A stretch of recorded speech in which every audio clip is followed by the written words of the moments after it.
All right. Okay. Hi, everyone. Welcome to my YouTube channel. If you're new, my name is Peter Cicely, and in this channel, we'll talk about coming to school in North America, particularly Canada. But today, we are going to be shifting gears to learning more about study in the United States and how to search for schools. Just kind of getting started. But because I'm not someone an expert in in the United States, so I brought in a veteran in the field who has passed through the process and will be able to give us some experience and some tips about getting started with study in the USA. Are you ready? Okay. I have with me Joel Omage. Joel Omage finished her master's in the United States. Western, is it Kentucky? Yeah, Western Kentucky Yes, University. Kentucky Masters University. in chemistry. Yes, that is such a an amazing feat that he has achieved. So he'll be sharing his experience with us. So let's just get to know you a little bit. Tell us about your background, where you're from. The course you studied before planning to study in the United States. Yeah, thank you, Peter Cicely. You are doing a great job, and Thank you. it's a pleasure Thank you. to have me on this platform. So just like you mentioned, my name is Joel Omage. I'm from Nigeria, and I had my first degree in biochemistry from my alma mater, University of Benin. So I've always loved to study biochemistry, even when I was in high school or secondary school, like we say in Nigeria. And since then, I've been thinking of how to go into research, full-blown research. And then I got to know about the opportunity to study in the US, of which we're going to be talking about. So I had my first degree in Nigeria. My second degree, master's in chemistry in the United States, and of which I believe we're going to be talking about soon. Yeah. Absolutely. If you've not studied biochemistry, don't be so mad. I did biochemistry as well. It's an amazing course, So anyway, we are not here to talk about pathways and biochemistry today. We are here to help you, in your journey to studying in Canada, United States, irrespective of the course you want to study. If you want to go into research, getting funding, getting scholarship, getting started, and basically, what are some of the first few steps to study. So I know a lot about Canada in terms of getting started. What are some of the first few things to do, but I just want to share your experience, in terms of studying in the United States. So when you decided, was there a preference why you probably chose United States above other countries like Canada, Germany, UK, Germany and other beautiful countries? Actually, there was not a preference when I started initially. I think I got to know about Canada and Germany and even the United Kingdom before I learned about scholarships in the United States.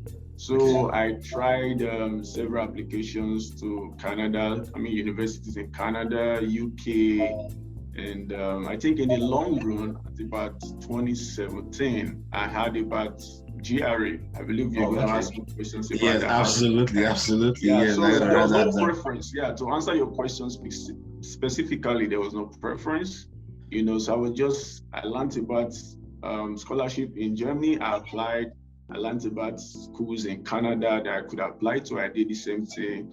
And then later on, which was the last one I heard about, was scholarship or opportunities in the United States, which I also tried. And eventually I'm here today. Yeah. Absolutely. One of the common denominator, everyone trying to really make effort to study abroad in North America, in Europe, you always see this lot of work be put in a lot of effort. And personally for me, I did Germany. I tried to apply to some schools in Germany. I tried to apply to some schools in the UK. I think I even tried a school in Switzerland, and just a lot of options before I finally landed in Canada. All right, that's amazing. So when you finally decided, you want to study, in the United States and started learning about it, so what were the first few steps that you did, just to get started? Yeah, fantastic question. So the first thing I had, when I heard about the United States was the standardized test. Okay. Especially during the time I applied, it was very, very important. Not even right now that it's not so much required. I believe we'll talk about that too. Okay. So I heard about the GRE, so I was wondering what this exam, is all about. And they said it's a graduate record examination test. Okay. And then if you get a very good score, you stand a very good chance to get into one of the universities, in the United States on scholarship, fully funded graduate program, either a master's or PhD. So that was the very first thing I had, the GRE. So the first thing I decided to do was to enroll, for the as at that time it was about $220 or thereabouts. I believe United States dollars, right? Yeah, United States dollar, yeah. And so I applied. I wrote the exam twice, funny enough. Oh, wow. Because my first score wasn't good enough. Wow. So I wrote it the second time. Yeah, so that is the first thing I considered. And the second thing I considered was my GPA. I believe it applies everywhere too. Absolutely. Because you also need a very good GPA. So my GPA was good. I had a good GRE score as well. And those were the first two things I believe. And those are the most important as well, yeah. So let's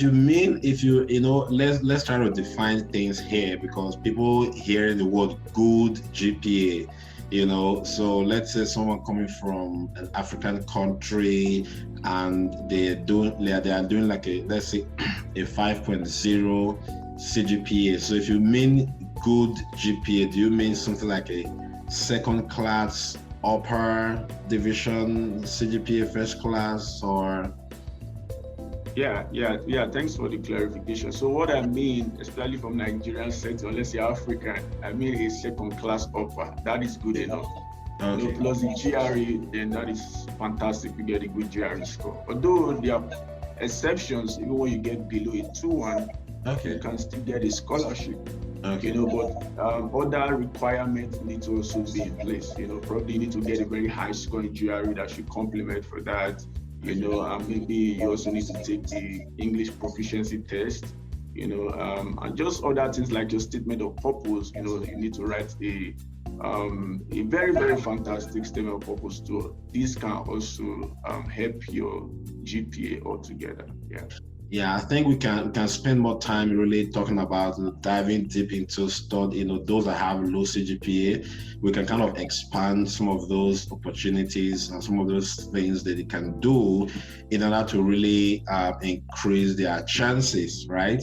So, so when you are writing your GRE, do you kind of consider the type of the school you want to apply to first? And different schools, do they have different requirements for GRE score? Like, do I need to, if I'm targeting your let's say University of Western Kentucky, for example, then do I look at what is the minimum GRE score they require for scholarship, or is it a general thing? There's like a benchmark for most universities? Yeah, very, very good question. Yeah, so people need to understand their benchmark for different universities. Okay. For example, Harvard, Stanford, their GRE requirements is just, over the ceiling, very, very high. But for a school like mine, which is like a second tier institution, research institution, they show grace, towards absolutely. Yeah, so for example, a good GRE score should be at about 300 and above. That is good. Yeah, excellent GRE score, but 300 is like the average score, or let's say a good score. But schools like mine and so many other schools too can accept GRE scores below 300. Okay. So there are different benchmarks for school. Then, like the first question you asked, did I consider schools to apply to before I take the GRE? Yes. Students need to consider the schools they are applying to, and then they can have an idea of the kind of score they can get, and then they can work towards that. And secondly, while you are writing the exam, at the end of the exam, they will give you an opportunity to send your score to 4 schools for free. If you don't take advantage of that opportunity, then you have to pay top dollars to do that per school. So it's going to be really expensive, especially those who we also need some financial help. So that is a good advantage to take, take advantage of rather. So yeah, so you need to consider the schools you're applying to. And I did that. I wrote down 4 schools, top 4. Actually, it was 10, but I had my top 4. So there should be priority. And again, there are also tricks we use. There are some schools which we know that their requirements are high, but there are some schools we know that their requirements are not so high. So they should be among your top 10 schools you're applying to, so that you know that you stand a very good chance to at least get into 1 or 2.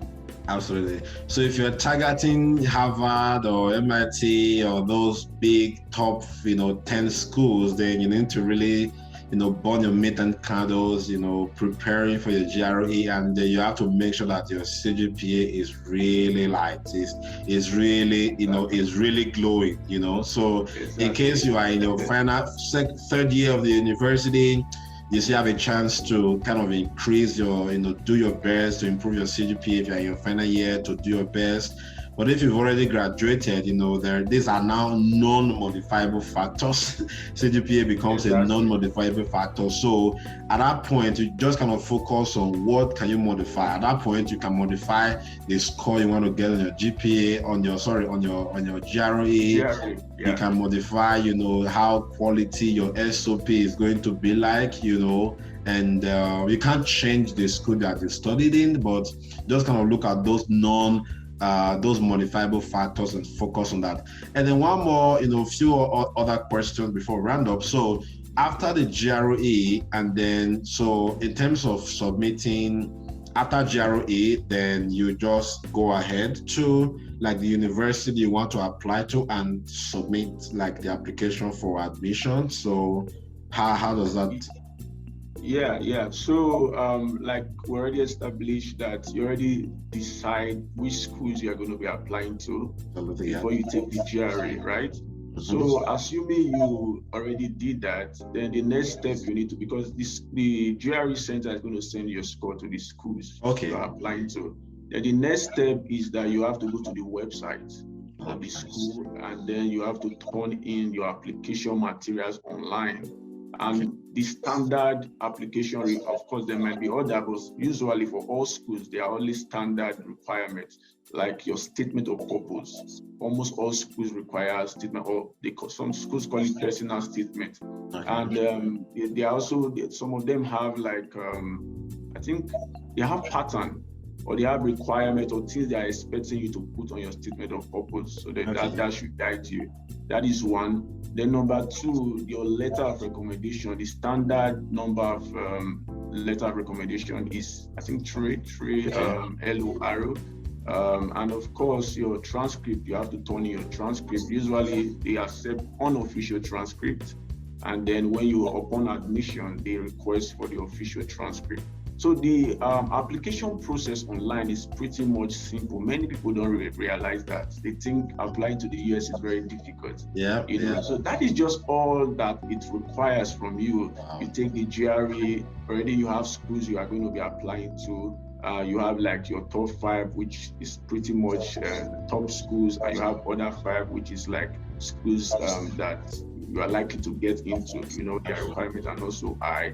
And after that, you take the GRE, you submit your scores, you go to their graduate school application website, you turn in your materials. Those materials I just mentioned, they are standard materials you need to turn in. And then you pay your application fee, and then you're good to go. Absolutely. That looks a bit, that looks easy, with determination, right? But it's a lot of work, but with determination, it looks, kind of easy, and it's something that is very achievable. Just one quick, question before we round up. So, in terms of them offering scholarship, so just make a comment on that. At what point do they offer? Do you apply for the scholarship, or the department just decide to offer scholarship? Especially when you apply for a research master's or PhD. Okay, so most PhD programs, it's almost like a default setting, or automatic. Once you get accepted into that program, it comes with scholarship. Okay. Or funded, fully funded opportunity as maybe a graduate teaching assistant or a research assistant. That is for most PhD. Then for masters, or let's say master's program, some of them follow that same pattern. Okay. You know, it comes with automatic funding, fully funding. So you get stipend while you're at school, so you don't have to apply separately. Why some master's program, they might not give you scholarship immediately, so you may have to apply separately, or they will even tell you on your letter of admission that subsequently in your second semester there might be a pool. You know, they will consider people for opportunities when it arrives. You know, so there are different scenarios to that. You know, but usually the advice would be you can seek out or search for schools that provide you admission and scholarship at the same time. I think that would be better, especially for those people who are coming from Africa. And there are schools and there are ways to do that too. You know, I believe there are bodies too. I don't know if you remember to ask me this question, but I wanted to just mention this. There's a body known as US Education or Education USA. Yeah. I think that was where I got the information of the school where I applied to. You know, I was not a member, but if a student is a member of that body, they get all the information they need. It's in Nigeria, Lagos, and Abuja. You know, if you're not a member, there are also other smaller bodies like Bridging the Gap Initiative. You know, and of course, they also stick to you know, YouTube channels like this one. You know, owned by Absolutely. You know, I think more videos will be coming out. You know, how to actually seek out or search for schools. Absolutely. You know, that provide fully funded Igbo master's program, just PhD. And so you don't have to be applying separately. Because sometimes it can be very competitive where you're here already. Yeah. Absolutely. Thank you so much, Joel Omage, for coming to, you know, getting started. There are lots of things, you know, you're going to be a go-to man when it comes to, if I am now ambassador of GradNext at the United States. So we are going to be diving deep more into preparing for GRE, you know, preparing for scholar, you know, your SOP, you know, letter of recommendations, and, you know, surviving in grad school in the US, and, you know, TA, teaching assistant, where there are lots of things we're going to be talking about. So, but unfortunately, that's how, you know, how long we can go for today. So I want to really thank you for coming. So I want to thank all my viewers. So if this is your first time watching any of my videos, thank you for coming. Thank you for dropping by to watch my video, you know, and don't forget to hit the like button. And then if you have any specific question for me or for Joe, just leave a comment in the comment section, and I will address your comment. And don't forget to share and to subscribe to my channel, so that whenever a new video is posted on this channel, you'll be the first to get the video. Once again, thank you and have a wonderful day. Thank you.